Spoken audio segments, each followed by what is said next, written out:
हा प्रश्न magnetic fields due to electric current या चॅप्टरवर सीईटी 2019 ला विचारला. According to the Oersted experiment, wrong statement is that option A, current carrying conductor does not produce magnetic field around it. Option B, the direction of magnetic field can be obtain by using right hand rule. C, current carrying conductor produces a magnetic field around it. And D, the strength of magnetic field depends on the current flowing through the conductor. आता ओरस्टेडच्या experiment मधलं आपल्याला wrong statement शोधायचं आहे.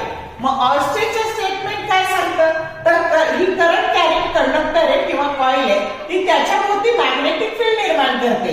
हे त्याचं statement आहे. त्याच्यानंतर ह्या बी ची डायरेक्शन आपल्याला राईट हँड रूल देतो आणि करंट आणि ही फील्ड एकमेकांच्या डायरेक्ट प्रोपोर्शन मध्ये बदलतात आणि म्हणून रॉंग स्टेटमेंट ए हे आहे की current carrying produces, coil produces, does not produces A magnetic field around it आणि म्हणून ऑप्शन ए इज करेक्ट. समजलं?